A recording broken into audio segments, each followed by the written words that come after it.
Sorry for the change in the things I say. It's not that I don't notice. Yang terutama sekali yang master yang telinga berdenging ini. Oh, telinga. Nggak putus-putus terus saja. Telinga berdenging. Sampai sekarang masih? Kedua-duanya? Saya nggak tahu adanya itu di mana. Kayaknya di telinga nggak ada, di pusat mana itu nggak tahu saya. Di telinganya langsung? Telinga nggak pengaruh, pendengaran nggak ada apa-apa, nggak masalah. Oh gitu. Ya. Apa-apa. Karena biasanya kan gini Pak, kalau berdenging yang saya banyak temukan karena gas itu biasanya di antara dua-duanya itu berdenging itu emang di wilayah telinga gitu loh. Nah kalau di dalam ya mungkin ada berkaitan dengan saraf bisa juga. Tapi makanya kita cari apa ceritaan aja. Terus apa lagi? Terus sering sendawa, terus mata buram. Mata buram ya. Perut dia suka bunyi-bunyi. Oh bunyi begah kembu. Iya. Bunyi kalau terutama pagi-pagi itu. Iya. Bunyi. Kepala keliangan, terus kepala bagian belakang nih maksud. Pundak belakangnya. Kepala nih. Oh ya berat, oke. Iya pasti, oke. Kalau malam tuh. BAB-nya lancar nggak? Dingin, BAB lancar sih. Lancar. Kalau malam dingin. Dingin.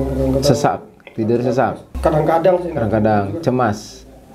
Cemas ya. Cemas ya, oke. Nah ini kan Bapak udah lewatin terapinya kemarin. Apa perubahan yang Bapak rasakan di antaranya yang Bapak rasakan apa setelah diterapi? Yang ada kemudian yang belum apa? Yang saya rasa ya tadinya kan suka perih-perih itu, sekarang enggak. Perih udah enggak, oke. Terus cemasnya atau sesaknya? Saya masih sesaknya juga. Apa? Cemas sih masih sih, maksudnya cuman sesak kadang-kadang ada, kadang-kadang enggak. Sesak udah mulai kurang, kadang-kadang aja. Oke, nggak apa-apa. Matanya masih buram? Masih. Pinggang, ada sakit pinggang? Kadang-kadang pegel sini, kadang pegel di punggung, kadang pinggang. Oke. Buang-buang angin. Kentut itu, sendawa, kentut ya. Iya, makannya sering nggak teratur, sering kosong. Telat lagi tuh. Bapak masih ada cemas nih? Sekarang udah enggak kan? Sakitnya udah enggak, cuman kadang-kadang ada rasa cemas takut sakit itu makanya. Tapi kalau udah sore udah cemas aja saya itu. Cemasan Bapak itu muncul karena trauma pada masa lalunya. Iya. Nah itu berarti mindsetnya juga harus dirubah cara berpikirnya. Karena sebenarnya apa yang kita pikirkan pada hari ini, apa yang Bapak rasakan, Bapak bayangkan, itu akan terjadi pada hari yang Bapak tentukan. Ya karena Bapak kan mengatakan, oh saya kayaknya kalau udah sore itu gini, kayaknya takut ini pasti terjadi deh. Nah itu namanya kita mendoakan diri kita. Itu masalah di pikiran Bapak sendiri. Iya. Jadi bagaimana caranya dibalik kondisinya? Bayangkan, pikirkan, rasakan sesuatu yang akan terjadi itu seperti kebiasaan itu akan menjadi yang lebih baik. Gitu loh. Saya kalau setiap sore itu ngerasa perut saya enak banget nantinya. Kemudian perut saya lega, saya senang, saya bahagia, pokoknya plong rasanya. Bapak bayangkan hal yang baik. Jangan bayangkan yang buruk. Karena itu jadi doa. Karena pikiran kita itu, kita hari ini itu adalah hasil dari pikiran kita hari kemarin. Perasaan dan ucapan kita hari kemarin. Mau seperti apa Bapak hari esok, sore nanti, lusa nanti, mau kapanpun itu Bapak sering terjadi yang Bapak bayangkan itu tergantung bagaimana kita mendesainnya hari ini. Bagaimana mendesain pikiran kita, mendoakannya, membayangkannya hal-hal yang positif yang akan terjadi nantinya. Gitu loh. Itu fakta Pak. Jadi Bapak banyak melakukan hal itu penting. Karena sebenarnya kadang-kadang kita selalu memberikan sugesti yang buruk. Dalam hitungan detik, Bapak bisa membayangkan. Kalau seandainya air putih ini, Bapak bayangkan dalam hal-hal yang negatif. Bapak bayangkan bahwa air putih ini nanti bakalan sakit perut nggak ya? Ini bakal perut nanti air putih ini bakalan... Bapak kebayang, Bapak minum, itu akan terjadi. Itulah kekuatan dari sebuah pikiran. Nah, tapi kalau Bapak makan sambal, Bapak makan santan yang Bapak anggap tadi ini adalah biang penyakit, mau Bapak bisa masalah dalam tubuh Bapak. Bapak bayangkan ke kondisi yang lebih baik, Bapak, wah ini sambal bakal vitamin C, perut saya bakalan enak, nanti saya sehat, penuh gizi, makanan saya badan jadi kuat gitu loh. Ketika Bapak makan, itu akan berefek positif terhadap tubuh kita. Jadi pikirkan, bayangkan, rasakan sesuatu yang kita suka. Jangan memikirkan, membayangkan sesuatu yang tidak kita suka. Bapak sukanya kan sehat. Iya. Betul? Bapak sukanya kan setiap sore itu kalau perlu Bapak itu nggak terjadi hal seperti itu kan. Maunya perut ini enak, segar, sehat, kuat. Itu kan maunya. Nah, lalu kenapa yang Bapak pikirkan, Bapak bayangkan yang tidak Bapak inginkan? Ada gunanya nggak? Nggak ada. Jadi nggak ada kata kecuali menurut saya hal-hal seperti itu. Jadi jangan kata-kata cuman kalau perlu. Karena bukan apa-apa Pak. Kalau Bapak terlalu terus memikirkan hal yang buruk itu, saya takutnya setan ikut campur.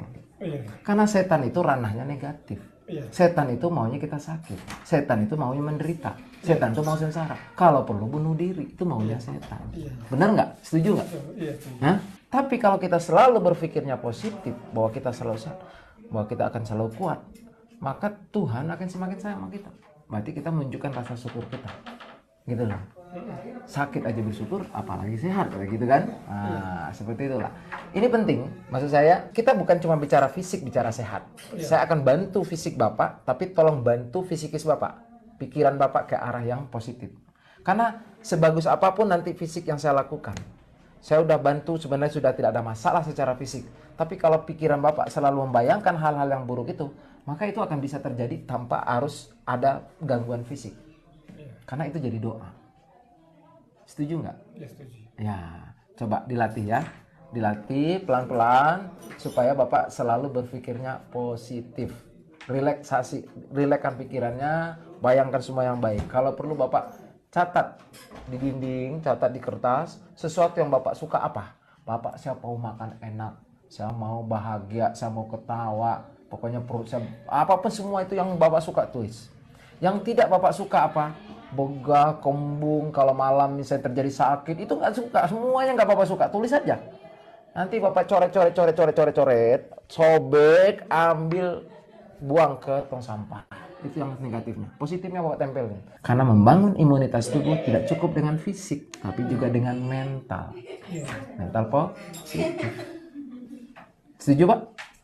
Oke, saya akan tetap bantu Bapak dari sisi medisnya, dari sisi kesehatan fisiknya, tapi fisikisnya tolong Bapak bantu juga ya, supaya seimbang.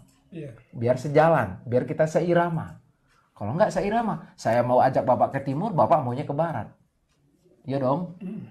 Ya nggak? Nah, Bapak saya mau membangunkan gedung, tapi maunya gubuk terus. Ya nggak nyambung. Pikirannya maunya sih bangun gedung, tapi pikiran Bapak gubuk, nggak nyambung. Gimana mau ngerjainnya? Nggak seirama gitu. Oke? Apa kita akan coba? Nanti saya lihat pas saudara ya. Oke.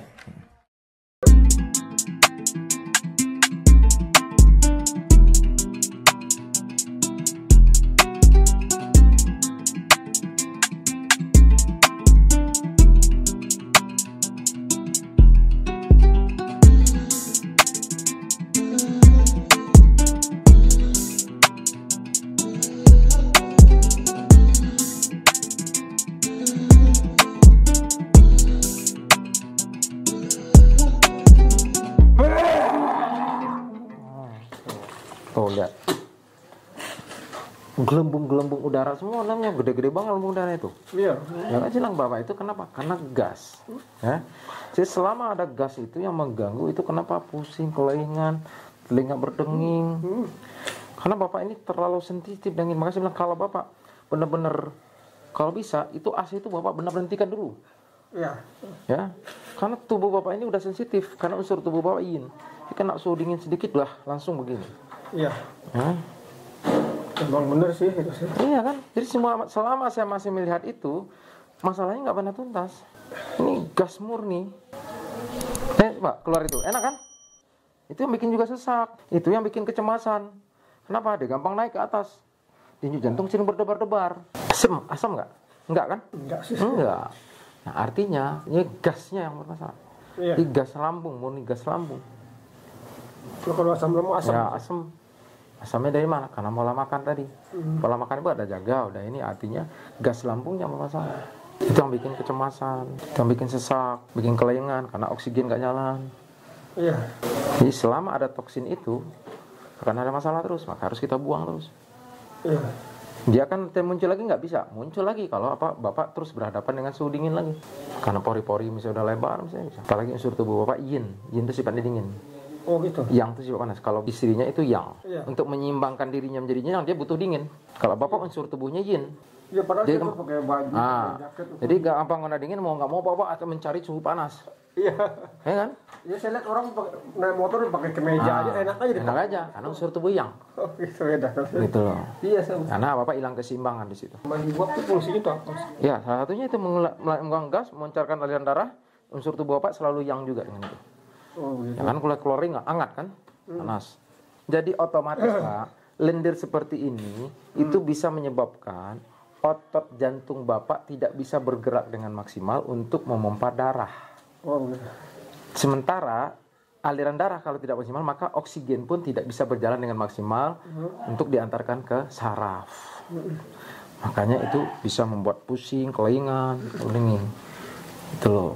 Nah, itu yang membuat juga kecemasan. Banyak lendir tadi mengikat otot jantungnya.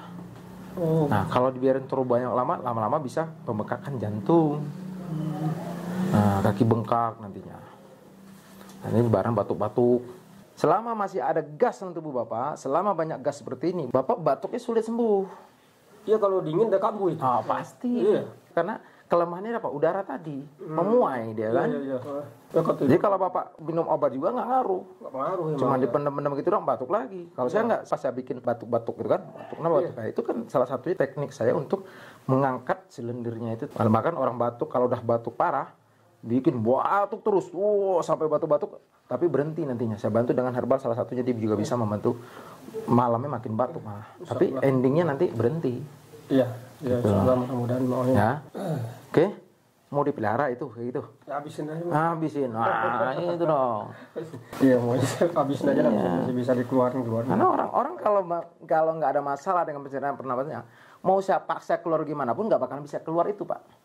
Nggak bakalan ada, paling air liur biasa aja. Ya, saya pernah juga ada Nggak bakalan bisa, kalaupun keluar paling makanan. Enggak. Nah Bapak sampai saya tadi Pak, nggak ada keluar makanan nggak? Iya. Enggak kan? Jadi ingat Bapak Ibu ya, jadi yang saya keluarkan itu bukan muntah, bukan mengeluarkan isi perutnya, bukan. Mengeluarkan penyakitnya. Iya. Ya, lu lihat tadi ya. Ini bukan makanan dari mana, bukan, itu penyakit gelembung-gelembung udara. Lendir yang harus kita keluarkan dengan seleksi sendiri. Macam-macam bentuknya nanti. Ada yang kuning, bentuk asam. Bapak nggak ada rasa asam kan? Enggak. Nah, ini lebih ke gas, itu harus bilang gas lambung. Ada nanti bentuknya hitam, pahit, ada yang bentuk merah, hitam, kelam, ada juga. Saya lihat itu dengan sendirinya banyak. Kemarin ada sesak, bengek ya. Itu dari kecil dia bengkak jelas, itu dicek prediksi macam-macam, asma lah apalah. Nanti saya keluarkan Pak, ternyata lendirnya hitam gelap kayak darah pekat. Keluar itu kayak ada bitik-bitiknya. Alhamdulillah sampai sekarang nggak apa-apa. Jadi penyakit itu bagi saya bongkar, jadi nggak dipelihara. Udah mulai sendawai lebih kencang sekarang kan, karena udah kebuka jalannya. Bapak ini benar-benar lendirnya itu penuh dengan gelembung-gelembung ya. Itu semua murni karena gas dan rasanya tidak asam. Itu yang membuat dia kenapa sesak, itu yang membuat kenapa dia cemas. Itulah yang menghambat oksigen ke penularan otaknya. Sehingga itu yang menyebabkan kelingan ya. Jadi selama ada toksin dalam tubuh kita, selama kita tidak bersihkan, masalah akan ada terus. Maka metode saya adalah di detox.